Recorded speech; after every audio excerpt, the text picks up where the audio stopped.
Welcome to the League of Legends Patch Preview. I'm Freak and I'm here with Morello, lead champion designer. Together we'll be discussing some of the gameplay changes coming into the next update for League of Legends. Note that this video does not cover every single change, but will explain the thought process behind some of our decisions.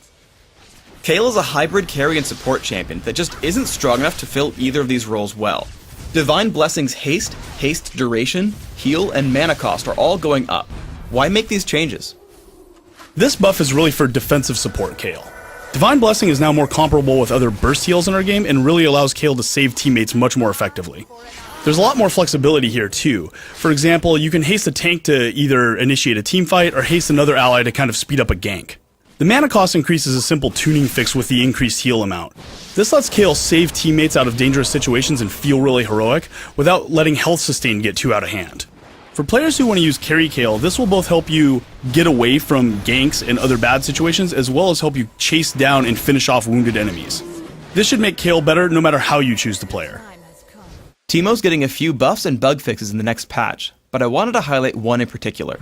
Toxic Shot currently has a bug where if you attack too quickly, you're delaying or actually preventing Toxic Shot's damage over time effect from doing anything.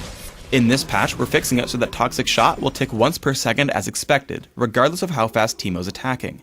Morello, what does this really mean for TEEMO? Fixing this bug means his DPS is just going to go up in every case. One case was once your attack speed got above 1 attack a second, you started having Toxic Shot not tick at all for the damage over time component, and this was costing TEEMO a lot of damage. Even if you weren't building a ton of attack speed on TEEMO, you were seeing a DPS loss as early as level 6. At the end of the day, what this amounts to is TEEMO's damage has gone up. We do have some improvements coming to his ultimate and to move quick as well, but we wanted to highlight this buff because it was the one that was the least clear on paper. Ultimately, we think TEEMO's going to be a lot better with this set of changes, so go try him out, especially if you haven't picked him up for a while, and tell us what you think. We ran some analysis on the rune options for mages and mid, and came to the same conclusions as our top players. Building an offense-focused rune page is a waste of time because the most optimal rune page is just to stack magic resist and ignore everything else. Even if you want to go for offense, there aren't any interesting choices there either. This patch we're tweaking a number of our runes. Flat magic resist glyphs, marks, and quintessences are getting nerfed.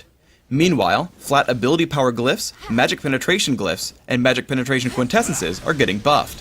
What are we hoping to achieve with these changes? Whenever we do rune balance, the goal is always to open up more options and more variety. We want your rune pages to be able to feel powerful and impactful and also be a customization of your playstyle. Since magic resist was outclassing offense, it really just meant you couldn't build an offensive runebook, and we wanted to fix that.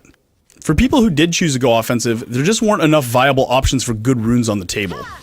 By buffing these runes, mages now have more viable, competitive offensive rune page choices. One thing we wanted to bring up is that your runes are not going to waste. If you still build an entire magic resist focused book, you're only going to lose about 4 magic resist total. We've been watching tournament matches and found that games tend to snowball out of control really quickly. Specifically, one team gets a huge level advantage, and even if the losing team wins a fight, they can't regain their footing. In the coming patch, we have a tweak to how champions gain experience when killing other champions.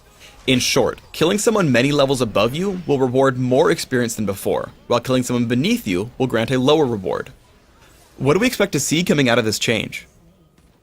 Killing somebody way above your level is both difficult and takes a lot of skill.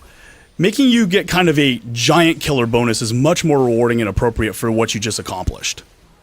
What this means is if a team turns around a losing game with a really epic team fight, now they're back in the game. They regain their footing and you're going to have that back and forth moment like they did before they got behind. One thing we were really careful to do is to not allow teams to rubber band with this mechanic. What that means is you're not going to win one team fight and shoot way ahead of the enemy team. You still have to outplay a team consistently to achieve victory. Support characters should really like this. Support characters are around warding the map, helping their team. They fall a little behind in levels. When they start getting in that team fight and racking up assists, they're going to catch up to the rest of their team much more quickly.